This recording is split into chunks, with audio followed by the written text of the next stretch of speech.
Over the course of a year, I traveled across North America to explore some of the most famous hotspots for Sasquatch activity. And I did it completely alone.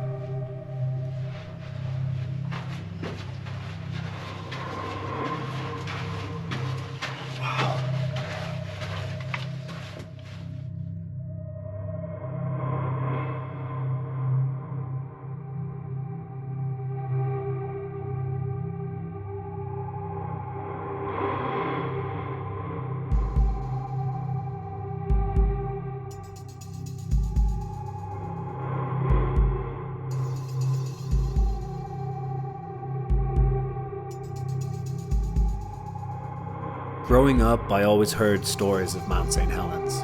Not just the dramatic eruption that took place, but also the haunting stories of a mysterious bipedal species said to inhabit the surrounding dark forests. An active volcanic area such as this is likely to produce multiple underground lava tunnels, and I thought it'd be a great idea to showcase what these tunnels can look like once the lava has fully dried up, because they may just be the perfect place for a shy and intelligent species to navigate from point A to point B, all while avoiding human detection.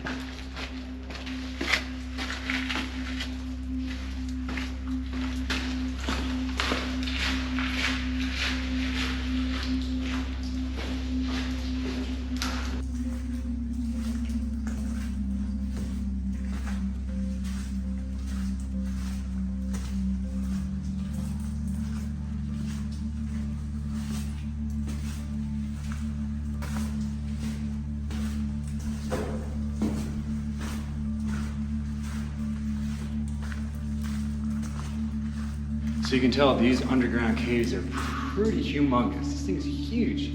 That looks like it's 30 feet high. It goes back a couple miles, and these are just one of the caves that we know about. A lot of these areas people really do think are undiscovered. Like, look at this. This is unbelievable. It looks like another tunnel. It goes way back there. There's really cool ledges on it too. It's super cold down here.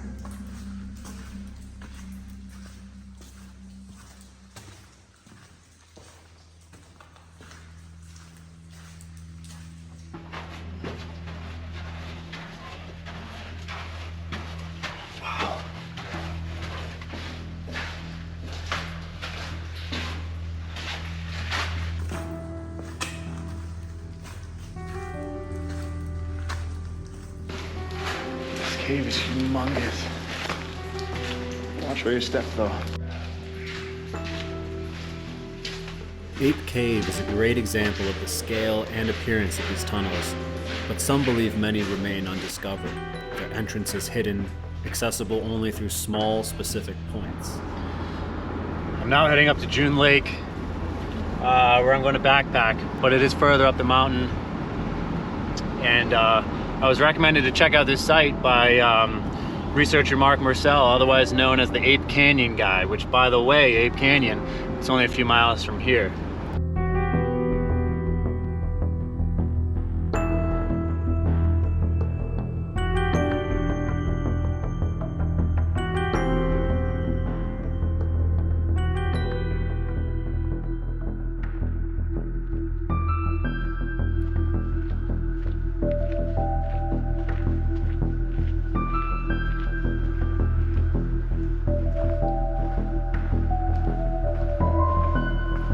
So of course, I'm doing this alone.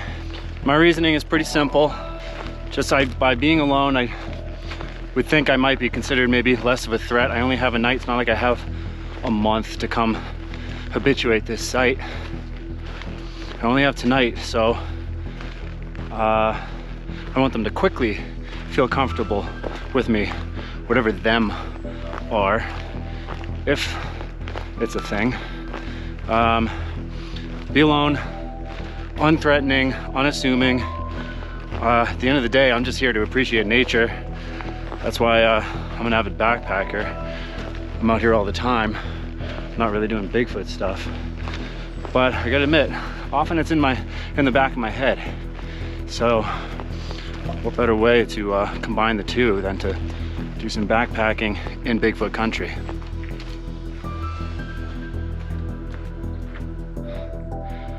I just stopped because I thought something fell off with the back of my pack. I have so many things hanging on to carabiners.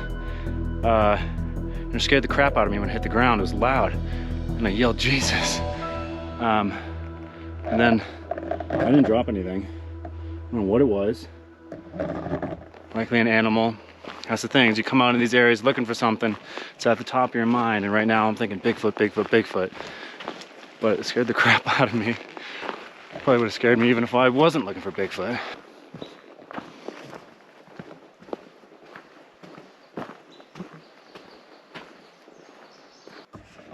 It just happened again. I'm just gonna have to keep recording, which I can't do, obviously. I don't know if it was that rock down there, but it lands. Both times it's landed like my water bottle falls off and hits the ground. I'm looking, I don't see pine cones. I don't know. I guess I'm on edge. I'll record for a little bit here. Hopefully it happens again. That's twice that something's like slammed down on the ground next to me. It's likely absolutely nothing. It's just me being excited. But it doesn't matter, it's quiet. And both times that it happens, it sounds like my water ball has fallen off and hit the ground. There's some pine cones, but these pine cones are tiny.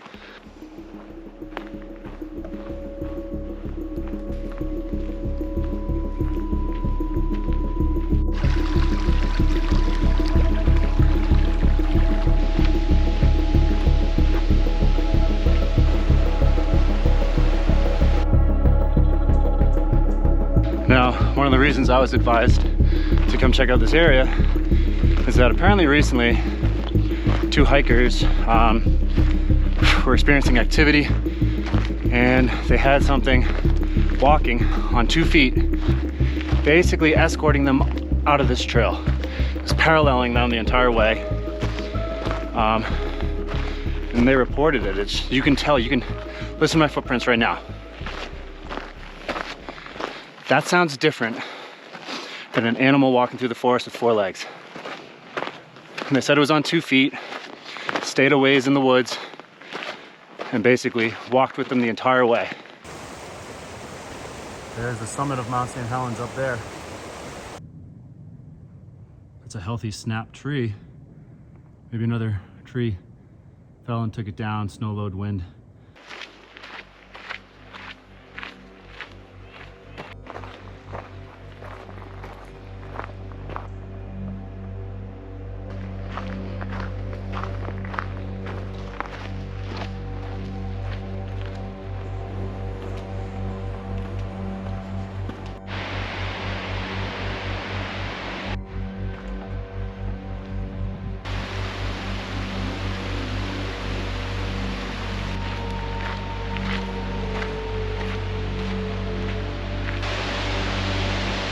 Well, I have made it to June Lake, and this is one of the prettiest places I've ever been in my life. Look at that waterfall.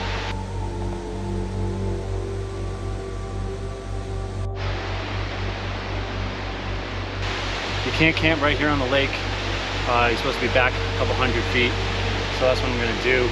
Actually, the lava flow from Mount St Helens, which is right behind us, the lava flow comes down behind this area. That right there is an upside down tree. The ranger told me about it. The roots are in the air, and the theory is that it fell off the side here and landed. However, this is as squatchy gets.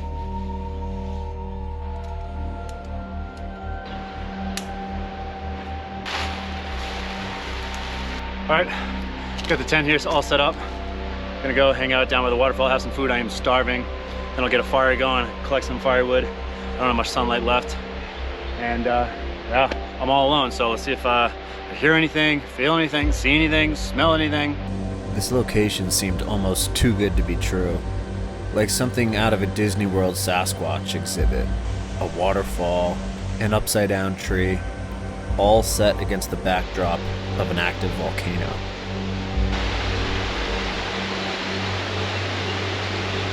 You know, part of me wonders with that upside-down tree back there, if that's just a male Sasquatch trying to show his size and strength a long time ago, maybe claiming this place as his own so another group of Sasquatch don't come in and claim it, saying, you know, I'm strong enough to slam a tree of that size into the ground.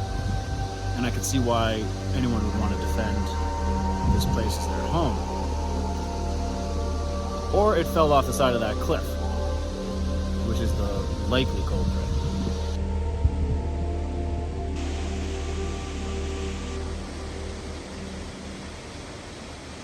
Upside down trees are spotted all over the world in Bigfoot habitat. Now here, maybe you could write that off.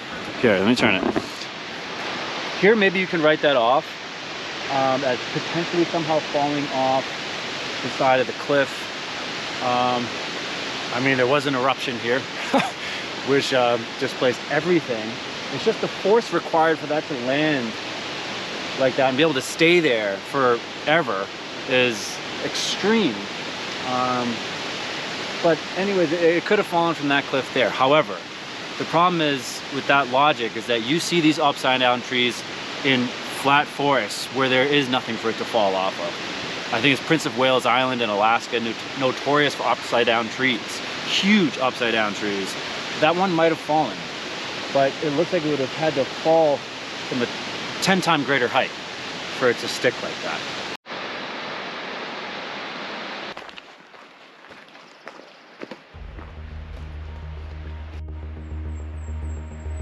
All right, I climbed up the ridge that sits above the waterfall. Look at the size of this tree.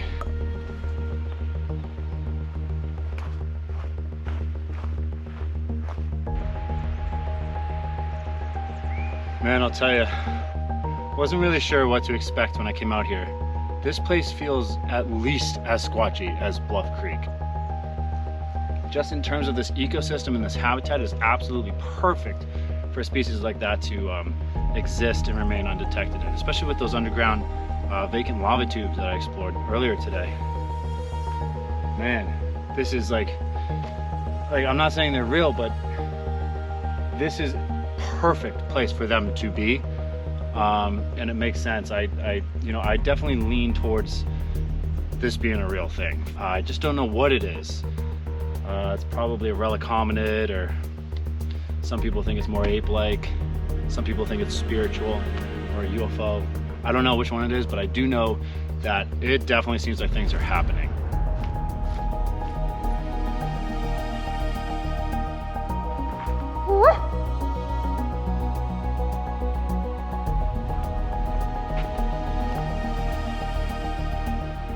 Now I'm obviously looking out for footprints, but like I talked about in my Bluff Creek video, I'm not that great with that stuff. I rarely see animal prints. Chance of me seeing Bigfoot are slim.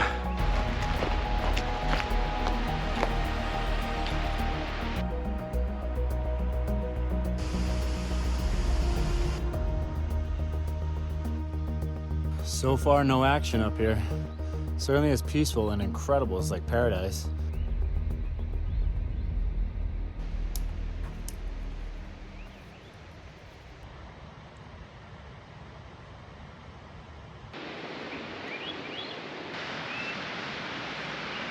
All right, so I'm just gonna sit by the campfire here and see what happens. Hopefully something comes to me. I don't think I'm gonna have any luck going to something that intelligent. It needs to come to me. So maybe it shows some interest in me tonight, who knows? Of course, this area is also home to the legendary Ape Canyon attack. But I'll save you the details since I'm sure you've heard the story before. However, it's not the most relaxing thing for me to think about while alone in the dark, when I'm just a few miles away from where it supposedly happened. Got the moon behind me. It's a moody night.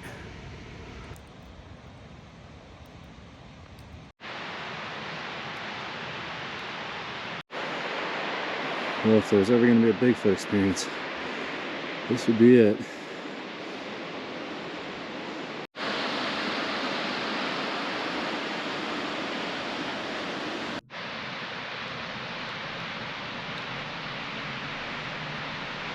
I'm back at the campfire. Went for a short walk, I don't know, half-mile up that trail, and it got way too sketchy. It's also June. I don't want to run into a mother bear with cubs right now. I have bear spray, but still I'm alone, and it's nighttime on a steep trail. It's just a bad idea. That's how you go missing. And I will say, you really should listen to those feelings you get when you're in the woods, when you're hiking, when you're backpacking. One time I was on a trail with my dad, and we both had a feeling at the same time to get off the trail. We did. 10 minutes later, there was a grizzly bear walking up that trail in Alaska, the opposite way. We would have come face to face with him if we didn't leave the trail. So I think we all kind of have like this sixth sense. It's just whether or not you tap into it or not, whether or not you listen to it. Sometimes get those feelings.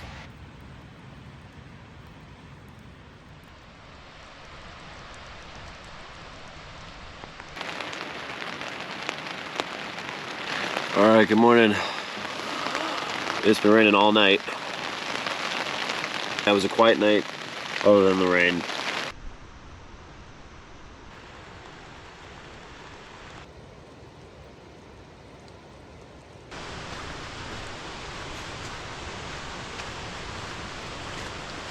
Well, I'm totally gonna miss this spot.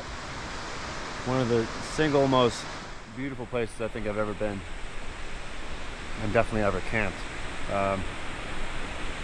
My whole theory about that upside down tree, who knows? Likely it fell, but maybe it was. Big male marking his territory, saying that this beautiful cove here with this waterfall, this is ours. Move on, go find another spot. Who knows? I get it. I get wanting this spot.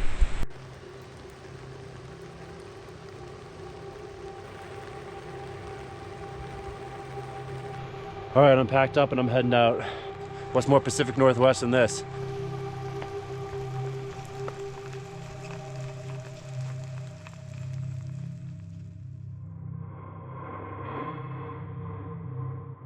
My time on Mount St Helens was an enchanting introduction to Bigfoot in 2024. But it was time for things to get a little spookier.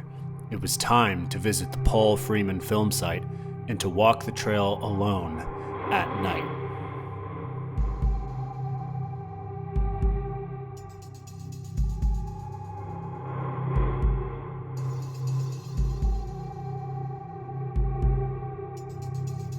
In the ongoing debate over Sasquatch's existence, few pieces of photographic evidence are as widely regarded as the Paul Freeman film. Personally, I've always found the footage to be fascinating, but for me, watching the film was never going to be enough. I knew I'd have to travel to the location and see the area for myself. I hear the brush popping and stuff.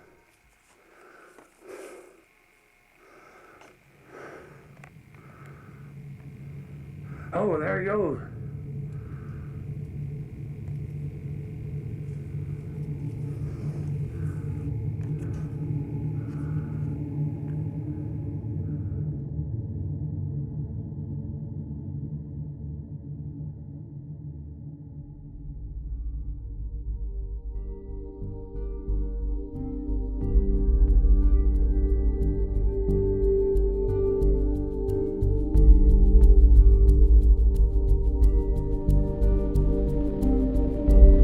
I'm at the location where it was shot. This is pretty exciting. There's nobody here.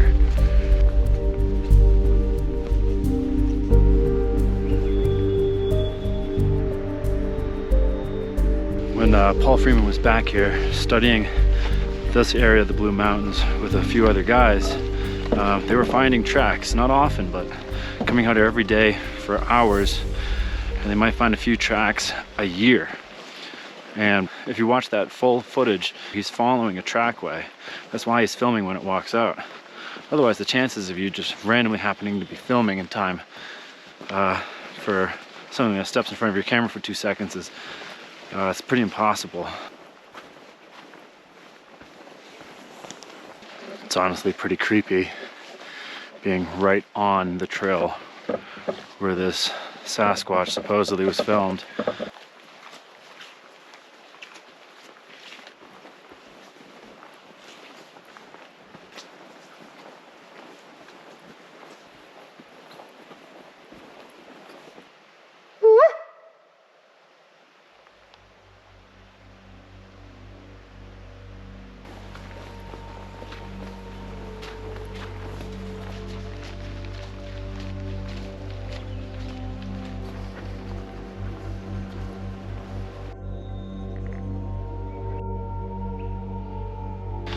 This trail just feels a certain way. It feels like a trail that you just kind of want to leave, even though that was beautiful. But you just get this eerie feeling on it. It's tough to explain.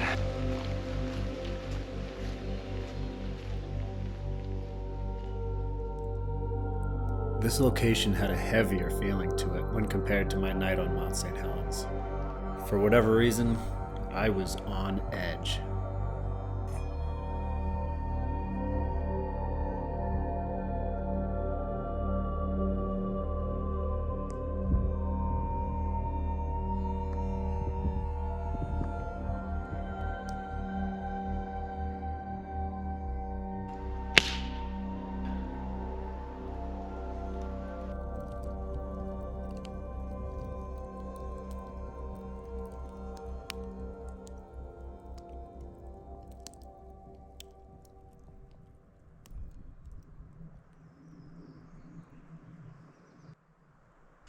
All right, good morning.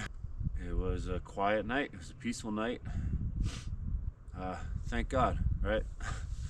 So I'll tell you what, it is totally different out here during the day than it is at night. It got really creepy by the fire last night. And then when I woke up this morning, sun's out, birds chirping. It's not so bad.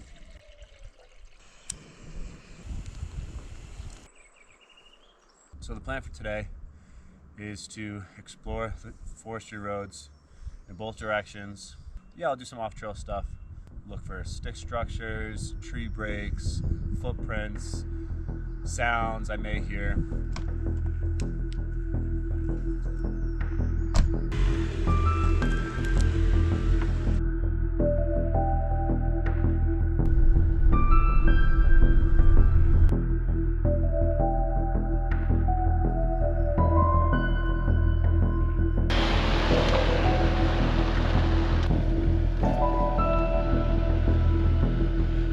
Right, so I'm gonna continue the rest of the way on foot. I did forget to mention that there are wolves out here on top of black bears and mountain lions, and that's pretty exciting.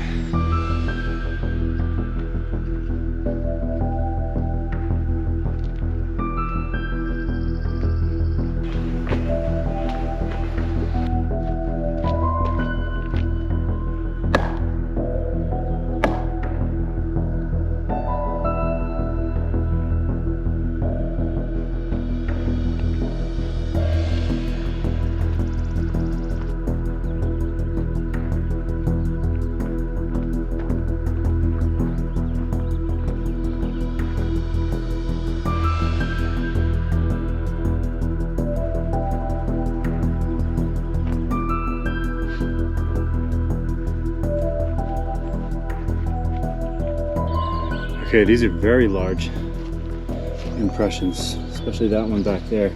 Here's my boot, that's size 13. Maybe that's a couple animal tracks stacked on top of each other. The next step looks to be down here. I mean, that might be elk that slipped. It's just a really big impression and a big distance in between these tracks. Chances are that's an elk. Or I should say, the chances of it being Bigfoot are slim, and the chances of it being anything other than Bigfoot are extreme. You know, I'm not seeing any tree breaks. What I mean by that are just a straight up tree that goes about halfway and then looks like it's cleanly snapped. I'm not seeing that at all, whereas in Bluff Creek, I saw a ton of them. And they're all strangely facing the same way. Obviously could have been natural. I'm just pointing out I'm not seeing them here. I don't know if that means there's no Bigfoot here or if they just don't do that here. I will say these trees are not really suitable for snapping in half. It's a pretty open forest and the trees that are here are pretty thick.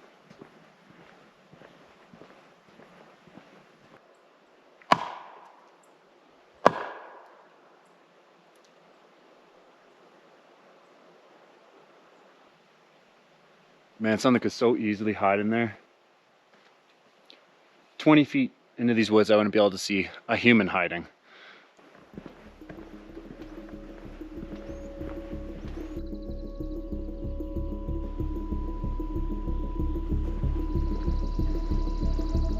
I don't really think you can just come out here and expect to have run into a Bigfoot. I think it's like going into the Congo for the first time and expecting to find a mountain gorilla with no idea where to go other than, you know, one word of mouth. No, people go looking for gorillas, they have a guide who have a relationship with the gorillas. But when they first go up there, those gorillas aren't going to let them come anywhere near them until they kind of get a feel for the humans and, okay, they're not a threat.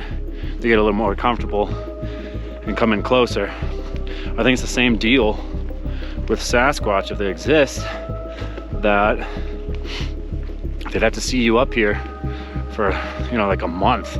Paul Freeman was coming up here for years.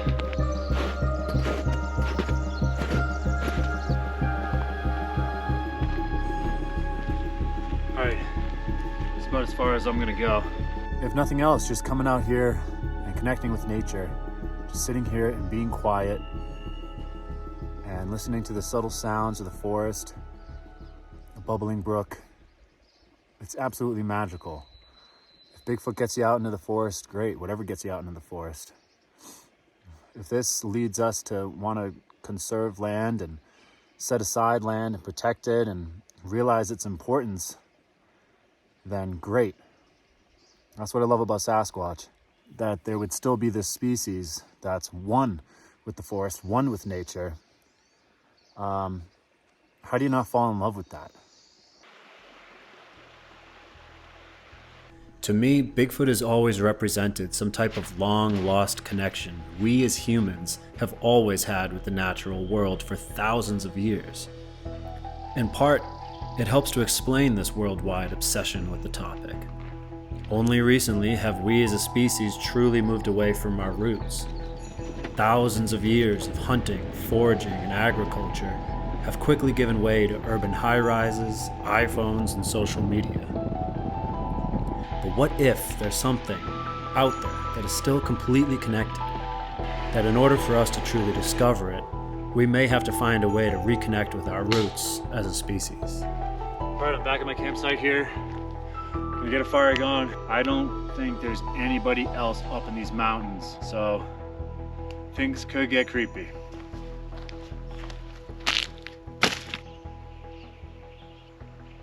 I've spent some time up here. I've walked for miles in either direction, and I'm now on night 2 in the same spot.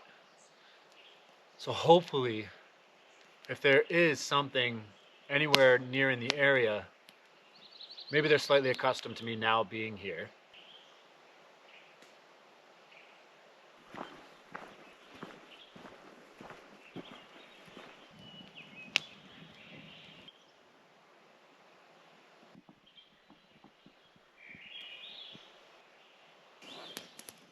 I might hike the trail where the Freeman footage was shot, but do it at night this time. They say to hike forestry roads at night in Sasquatch habitat if you want to have an experience. Well, how about hiking the trail of the Freeman film site at night?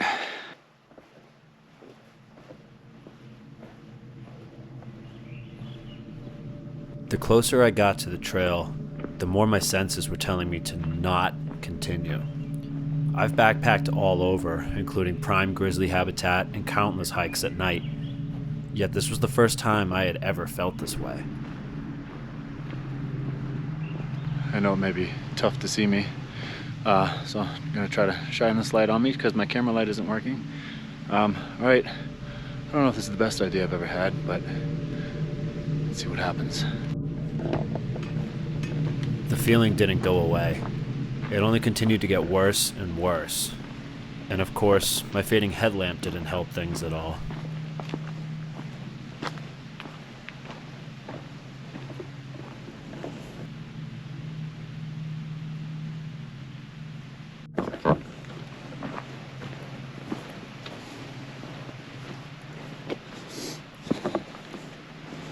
Yeah, this is pretty scary. I've got to admit. Also have my bear spray here. Do not want to run into a bear in this situation.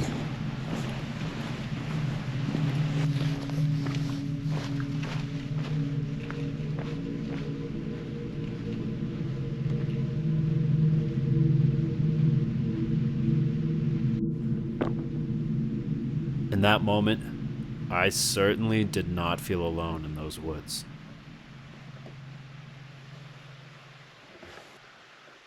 Alright, well, I have to admit, this is about the creepiest thing I've ever done. And these woods couldn't be creepier, man. I have such a scary feeling. It just feels like something is watching you here. It really does.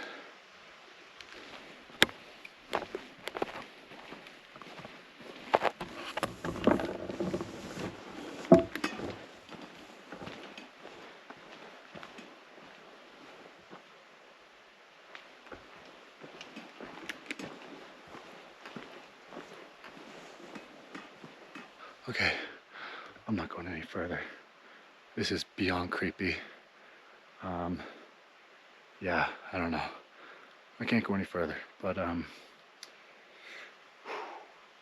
just feels like there's something in here watching me, man.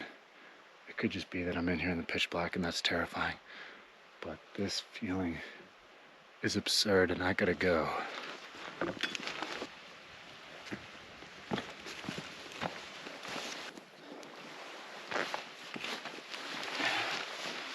Okay, I just got back to the fire. That immediately got beyond terrifying the moment I set foot onto the trail. And it just became like a confined space walking down that narrow trail where that footage was shot. I kind of stayed strong for a while and kept going. And then I just couldn't take it anymore. It's just overwhelming fear that I still have. It's like I was turning around every 2 seconds, checking behind me. And then all the way up here to the fire, it's just, I'm still so freaking creeped out from that, man.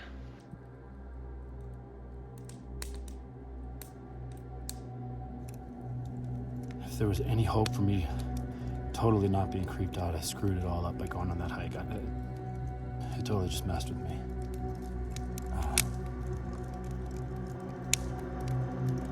Coming back from the trail,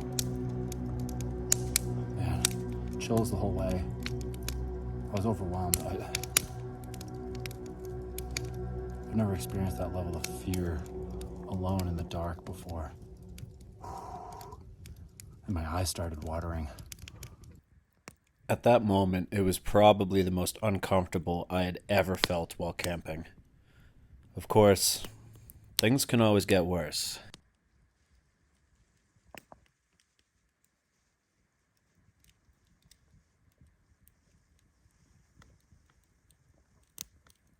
I'm just lighting as bright a fire as I can.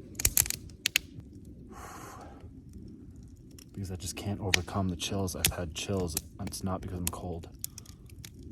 I've had chills for an hour. And I backpack alone all the time. There's something about these woods, there's something about this area, there's something about tonight. Maybe it's the fact that I'm here on my second night. And it's just dead quiet. That's what I'm here for though, right?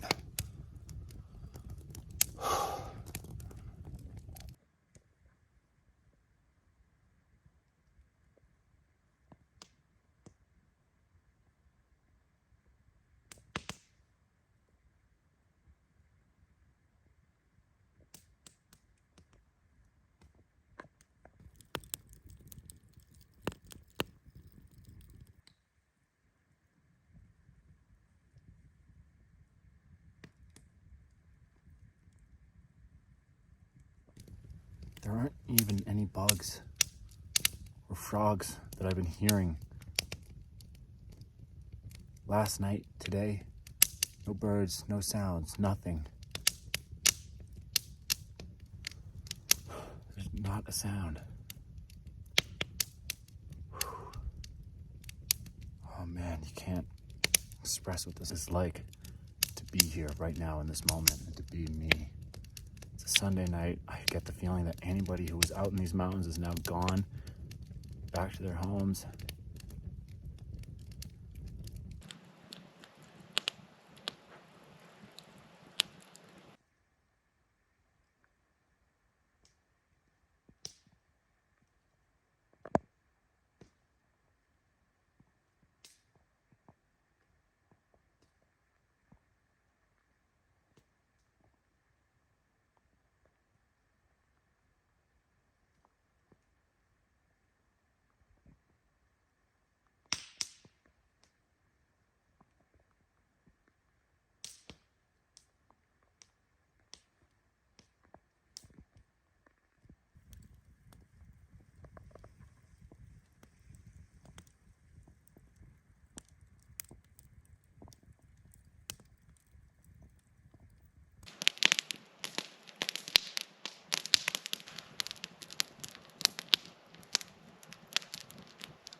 All right, good morning.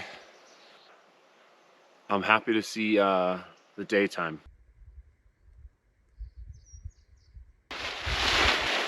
Coming forth with your story and not being afraid of ridicule, daring to think different, that's what Bigfoot is all about.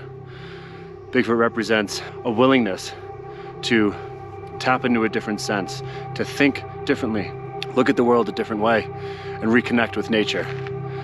That is Bigfoot.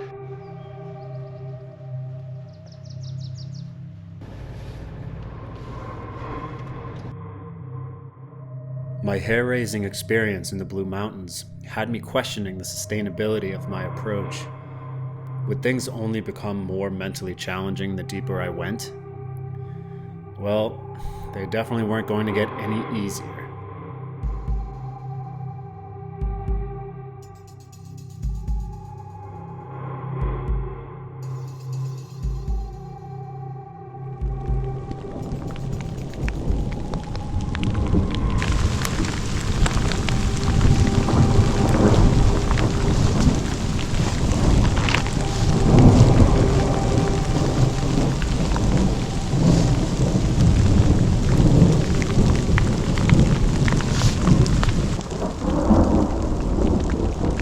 Something stepped there.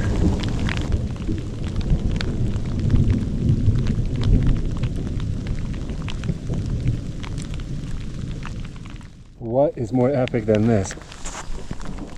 Now, that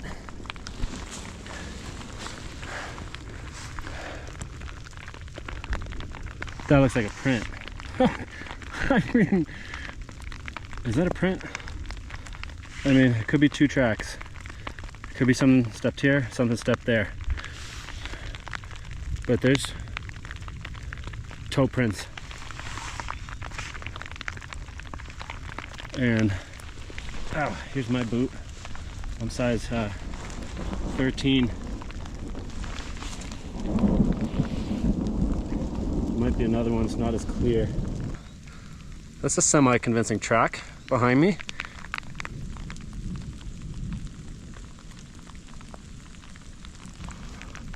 I'm hearing sounds down that way.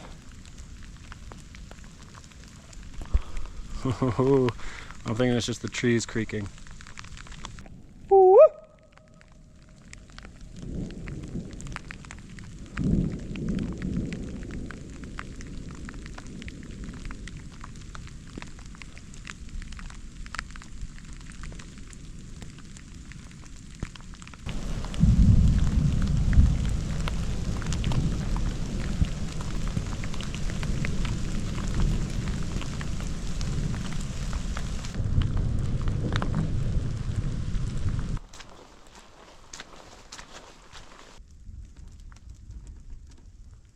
This one's small, but it's weird. It's definitely weird. Why would it all fall in this direction, different directions, and crisscross like this? Right now, it's tempting to camp here.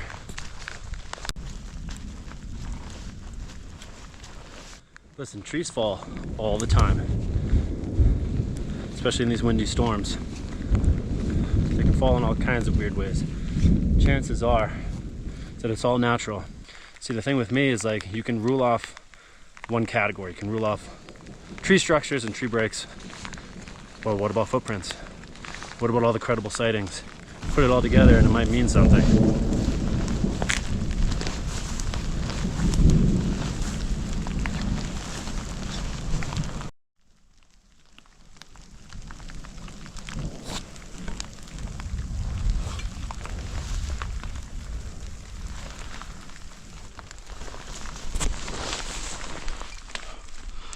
That's not from there. This one is weird. It's small. People could make it. People could do this stuff. I haven't seen an absolutely gigantic one. By the way, there are supposedly gigantic ones in here, gigantic structures. Just seeing a ton of the smaller ones.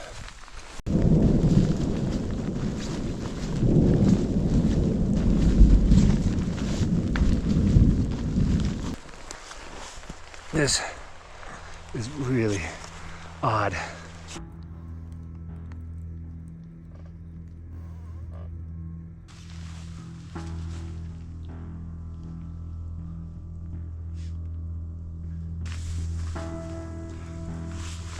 Try to look around.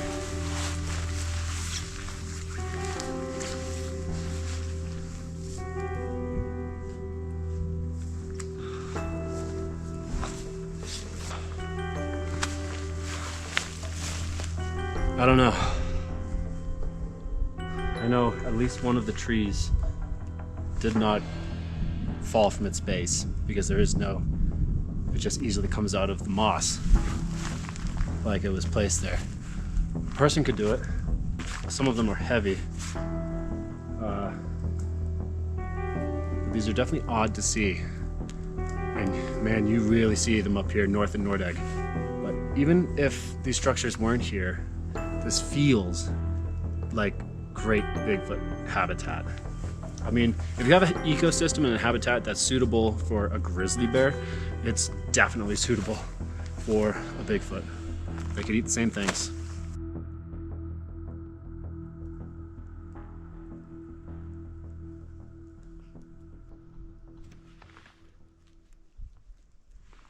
I'm sure if you don't buy the whole tree structure thing, then this video is just going to infuriate you.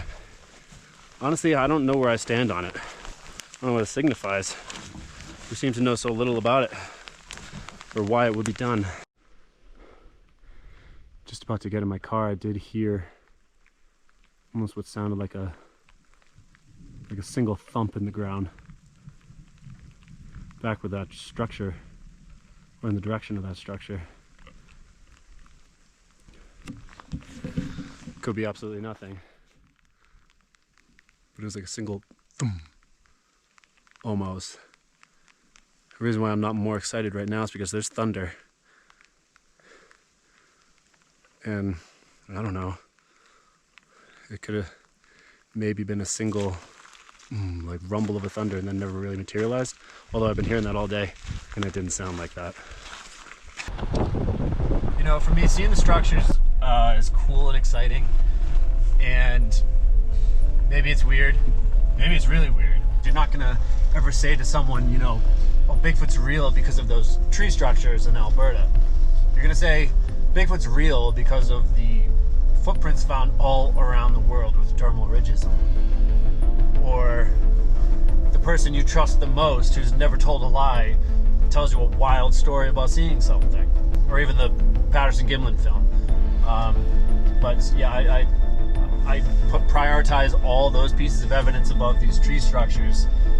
But if Bigfoot is real and if they're involved with these tree structures, it's pretty interesting why they would be doing it.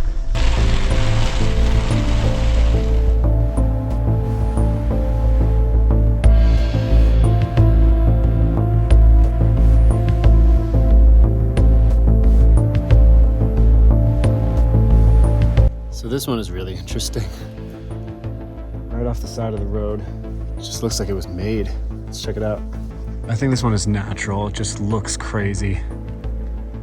I think anytime you have a tree that kind of splits in two, it's going to be prone to catch other trees as they fall and ultimately form a structure. Seeing if I can find a camping area here. The ground is absolutely saturated. Well, it's just bucketing here still. I may set up around here. All right, I gotta set up.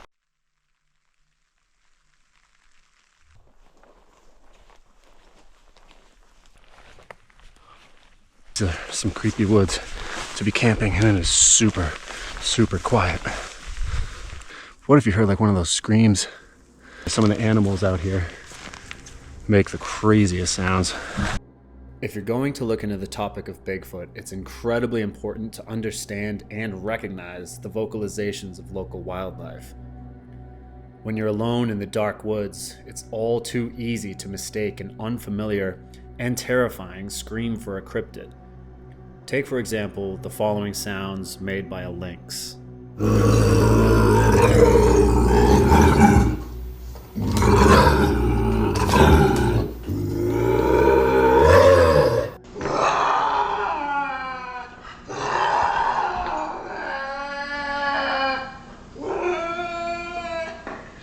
And now, the haunting screams of a mountain lion.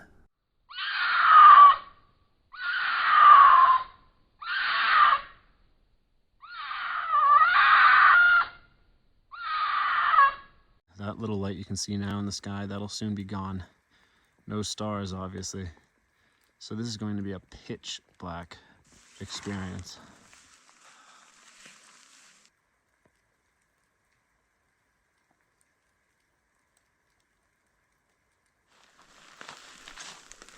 Okay, feels a little sketchy in these woods.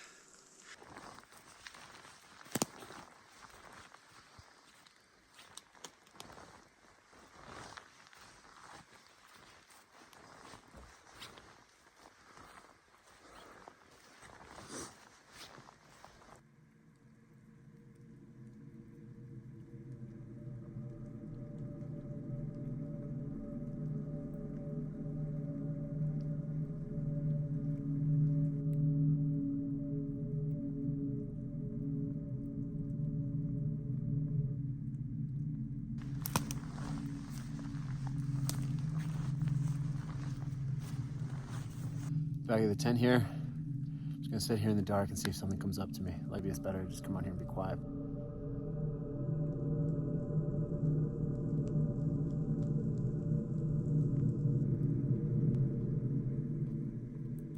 I'm sure I'll be out pretty late tonight. Probably not gonna get much sleep in a place like this.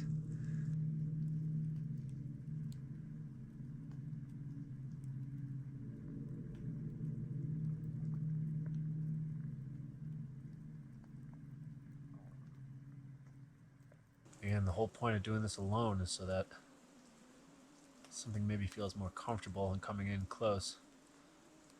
Can't say that I necessarily want that right now, but yeah, that is the point.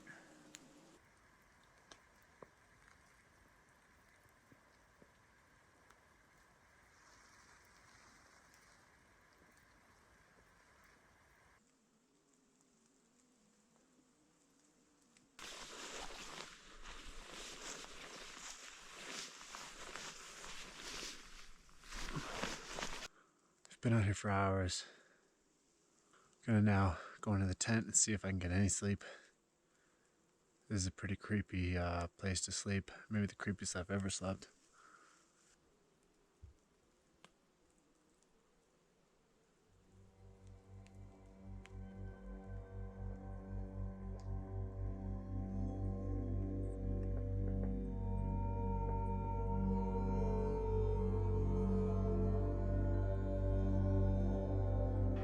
All right, good morning. It's early. Nothing too crazy last night, but maybe a couple hours ago, I think I heard like a little bit of a weird whistling sound. To me, it sounded more like a person making a whistling sound than it did a bird. Which is interesting because I did some whistles last night.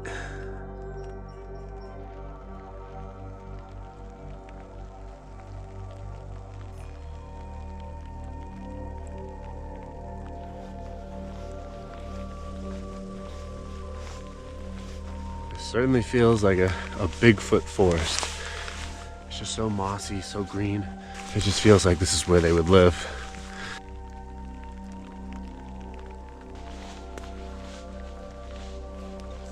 Okay, let's head out.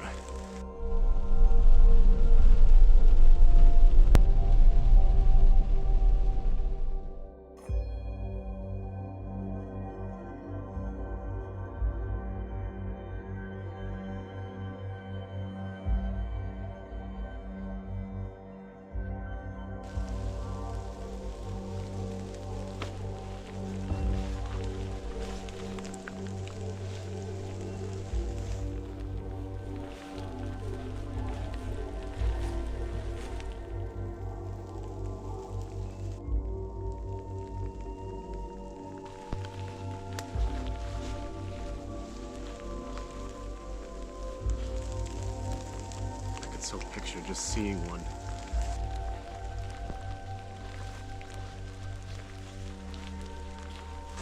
with those structures. You know, even when you see a big one in the ground that doesn't have a foundation, like it was placed there, well, it's possible that it snapped when it fell and then a big piece landed somewhere else.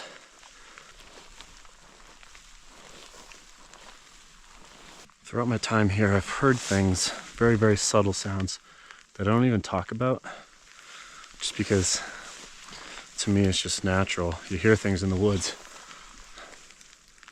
And if I wasn't out here looking for Bigfoot, I probably wouldn't think much of it. Yeah, I've heard like little sticks snapping and certain pops that I just don't talk about because it just might not be worth it.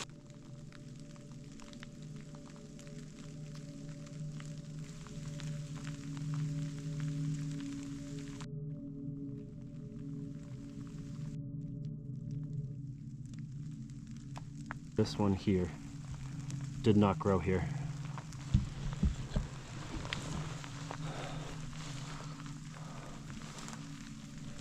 I mean, it's weird when you see all the big trees or branches of trees that don't have a foundation there.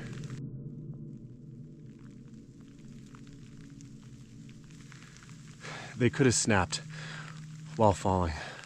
Hit another tree, snapped, and then two different pieces of the tree fall in different places.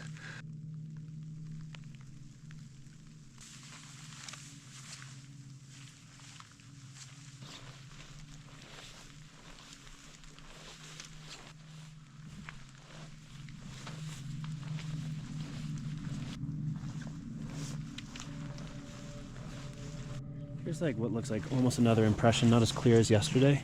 I don't know if you can make it out, but like there's a heel.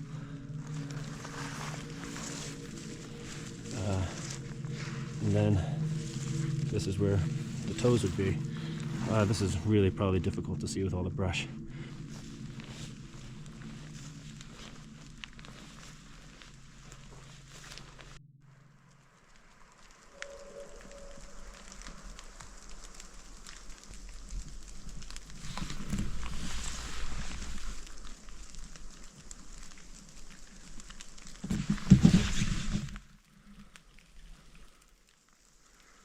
I just heard what sounded like a single solitary whoop.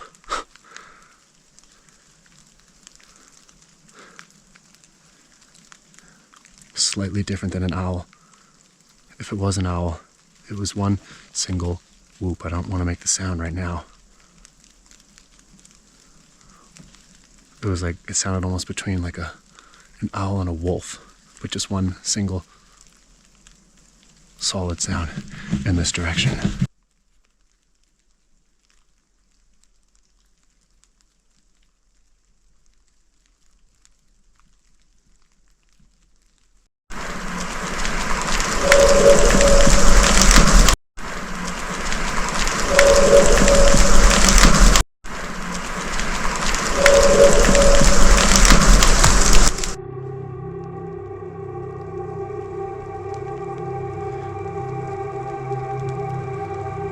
Got me a little on edge.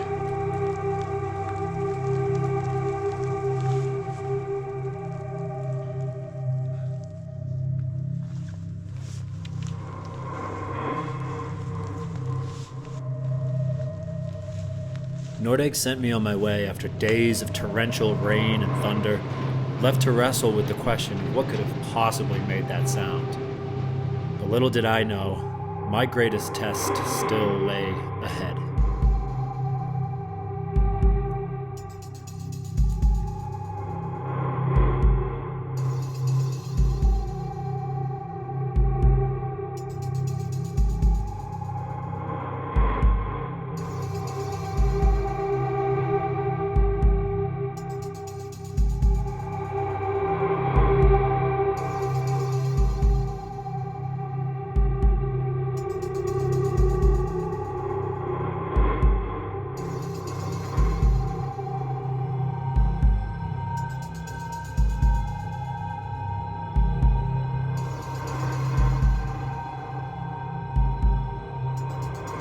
Pulling into this quiet, remote cove, I was struck by an overwhelming sense of unwelcomeness. Every instinct in me screamed not to stay here alone, to get back on the boat that I came in on. But I had already come all this way. The boat was paid for. I had a mission to complete. Still, I had never felt a heaviness like this before, and I wasn't the only one who felt it.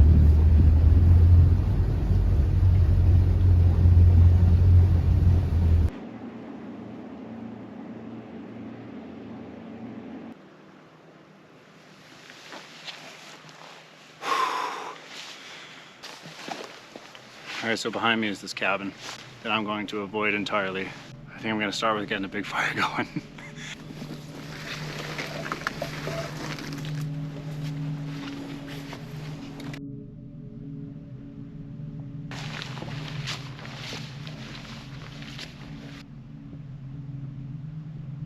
These areas here do indicate that people have stayed here, which is good.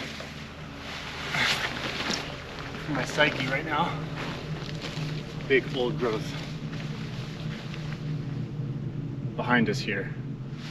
And I'll tell you right now, I don't know what I'm gonna do if I experience something tonight.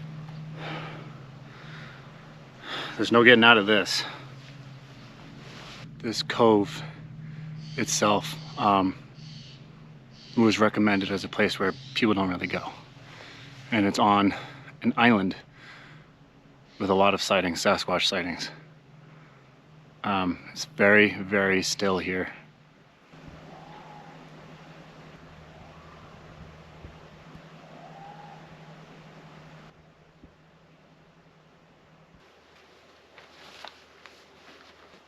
I brought some firewood out here with me, but something tells me I'm gonna want more.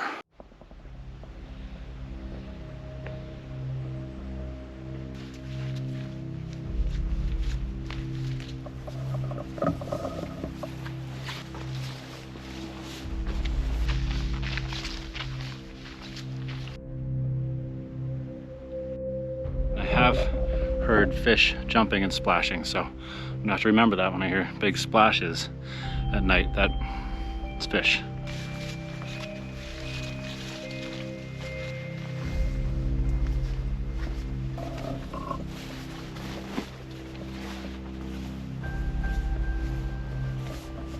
Seems to be a game trail.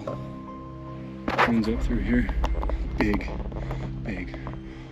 old growth trees here.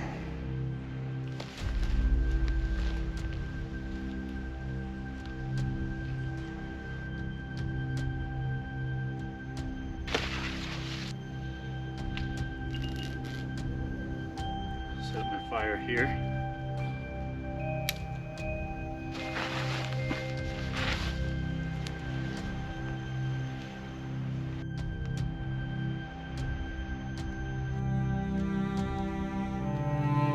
One of the reasons I came out here was the story of world traveler and photojournalist Sander Jane. He wrote about this, and I'll link the article and everything. He had an experience out here where he took a float plane way out to a far corner of Clayoquot Sound, and his plan was to kayak and explore the area. He's staying in a cabin, probably much like that one. He hears what sounds like big rocks or boulders being either overturned or slammed against each other. He then heard howl-like vocalizations coming from different sides of the inlet, basically like they were answering each other. He's never had an experience before. He said he woke up in pure terror because there was loud thumping right next to the cabin. Boom, boom, boom, and he said it was shaking the foundation of the cabin, not like what any animal out here could do. To coincide with the thumping, he said he was hearing incredibly loud, human-like vocalizations, and it sounded like something that was trying to imitate a human voice, but it wasn't quite doing it. But it seemed to be angry, and he got the idea that these creatures wanted him to leave. He got a message out and was able to leave on a float plane the next morning.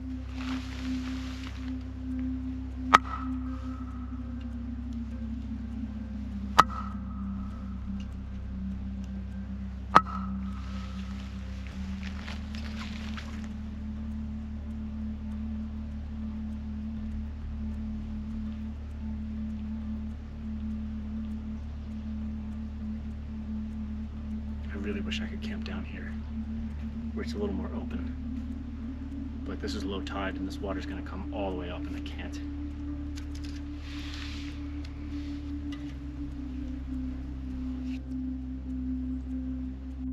I do have to be careful for black bears as well coming down into these areas. Got my bear spray. And it's obviously a common place for mountain lions, this area, and wolves, coastal wolves.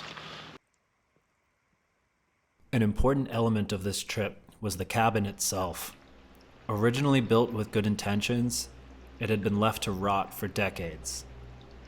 Before the boat left, all three of us inspected the inside. Simply put, it had bad vibes. Maggie was so uneasy, she asked me to check the small upstairs loft, just to make sure no one was up there, or worse, a body. She needed to know I was in the clear before they left me there alone. The energy in that cabin was heavy. It was clear. I was going to avoid it at all costs. But there was one problem. The only access to open shoreline was a narrow path through the trees, and it passed right by the cabin's open doorway. One of my many concerns was the thought that this place might be home to some recluse hiding from society. Then again, a place like this definitely encourages your imagination to run wild.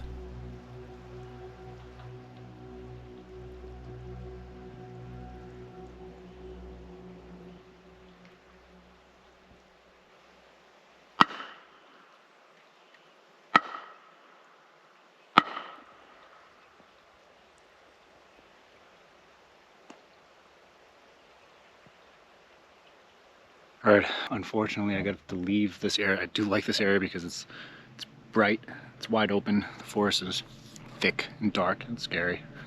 Literally anything could move very close to me.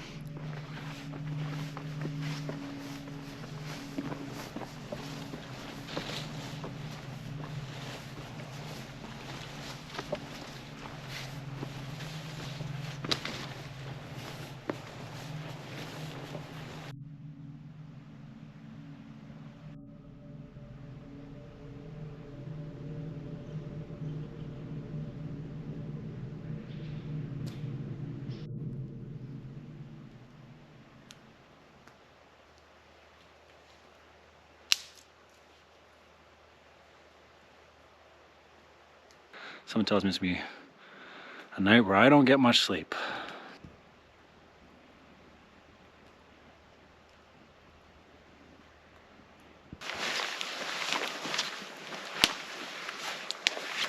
Okay, I've got a good fire going, and I'm hoping to keep this going the rest of the night.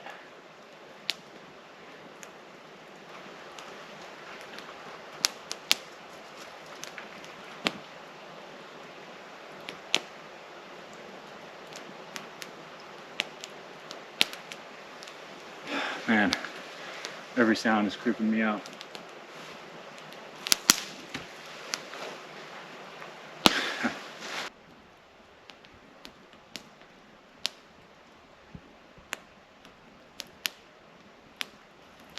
Something just flew through the air.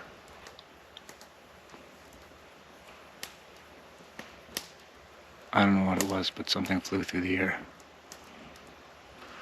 Oh man.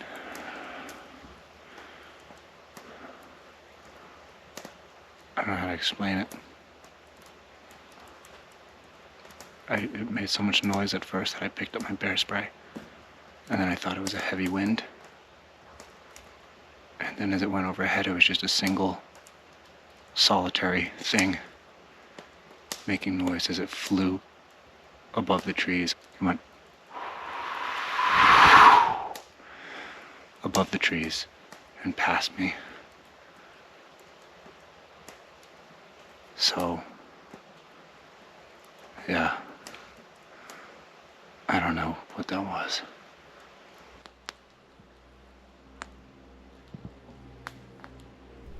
It's important to keep in mind that while I was out here, I'd slipped into kind of a mental self-preservation mode, quick to write off any noises as natural. a classic defense mechanism. I didn't want to give in to the fear that was trying its hardest to take hold of me. But the thing about this moment was that I couldn't write it off, and that devastated me. Because the entire dark night still lay ahead. Deep down, I knew this wasn't normal, and it definitely wasn't a bird.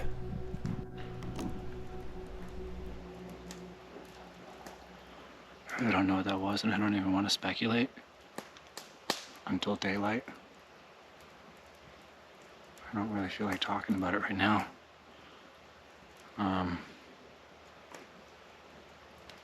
But yeah.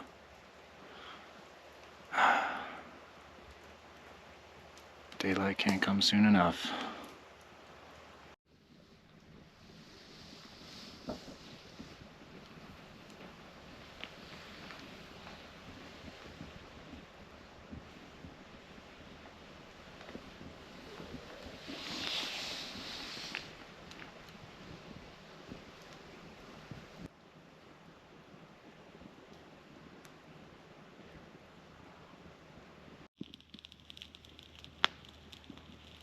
Something just snapped behind me, maybe on the other side of the inlet. I'm so used to just hearing creepy things right now though that I'm kind of just trying to get through it. I'm just trying to focus on the fire.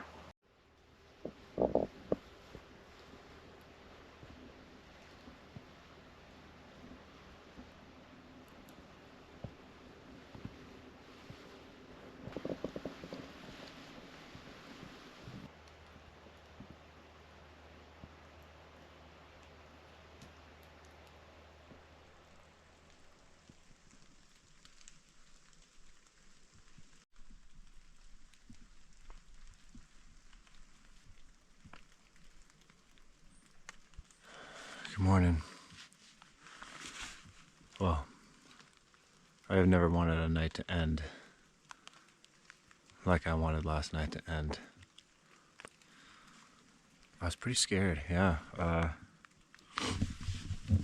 know I would be coming into this, but a couple of things happened that I didn't even really want to talk about or even think about.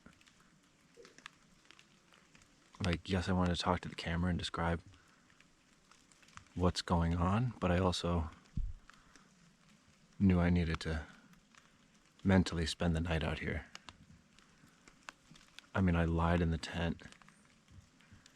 I think I might have got a couple hours here and there because I know I was dreaming, but for the most part I was awake, counting down the minutes until some type of light would show up.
So why was I so afraid last night?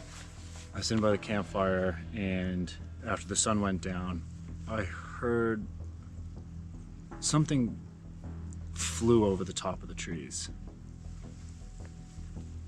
Like, I'm not out here doing UFO stuff. I'm not even thinking about UFOs. I'm out here doing Bigfoot stuff and nature stuff. But that's what that was. I thought someone was coming through the woods, so I quickly grabbed my bear spray. It got louder, but then it sounded more like like a big, heavy wind gust was coming through the trees. And I was like, just thinking, okay, all right, it must be like the first wind gust of like the storm that's moving in or something. I looked up as it passed, exactly identify where it was, but there were no lights, and it scared the crap out of me. And I tried to think of what that could be, and it's not a bird around here. And like I said, it would have to be infinitely bigger for it to make a sound. It's a loon. And it would have to be like in dive mode. Maybe like a drone.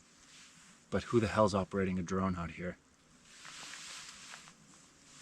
And it wasn't a drone. And then throughout the night, I was just hearing things. I just lied in the tent. I didn't want to sleep. I was too afraid to sleep, really. I mean, I do this stuff. It's not like, this isn't my first time, but this is the first time I felt fear just the entire night and just really, really, really wanting the night to end.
They didn't want my apples. When kind of scouting out where to go, I talked to people, looked at locations and sightings, including the people who operate these water taxis, and he said that well, nobody comes out here, so that's why I came. It was just kind of a lush, obviously perfect spot with a freshwater water source coming down all the way onto the beach with a really hidden, quiet, calm cove that gets a lot of fish. And he said if I was a Sasquatch, that's where I would be.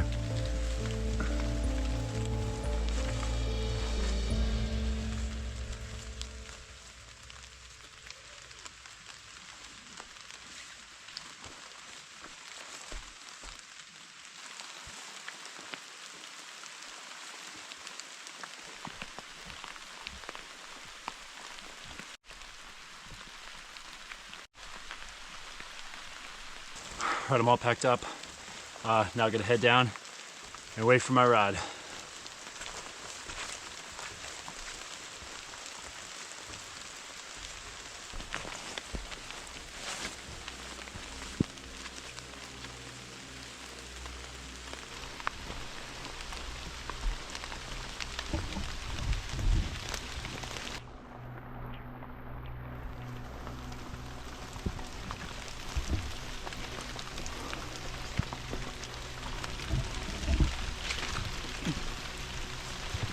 If whatever flew over my head was a bird, it would have had to be the size of a pterodactyl in a full dive, judging by the sheer force of wind it created.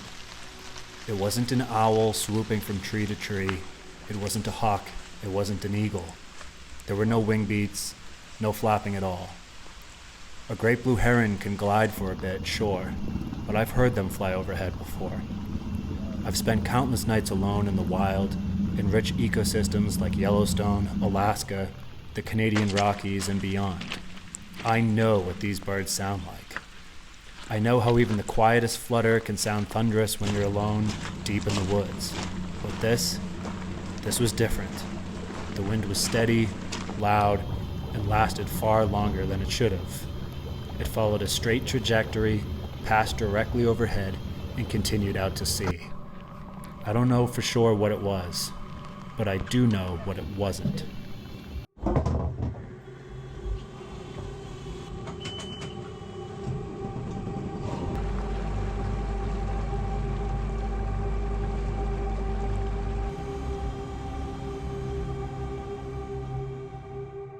Searching for Sasquatch doesn't always have to be a spooky experience. In fact, it's often beautiful. But being afraid in the dark woods, that's as human a fear as there is. For as long as we've existed, we've feared the unknown. And maybe, just maybe, Sasquatch uses that to its advantage. Our natural instinct is to seek comfort and to cling to it when it's gone. But to find Bigfoot, I have to push the boundaries of exploration and do my best to control those fears when I'm alone in the dark. Now, I don't believe that whatever I heard fly overhead is connected to Sasquatch, but it was a powerful reminder. We still don't understand everything about our world. There are still places that are truly wild. And maybe Bigfoot represents one of the last great adventures into the unknown. A mystery that pulls us deeper into the wilderness, and maybe back to something ancient within ourselves.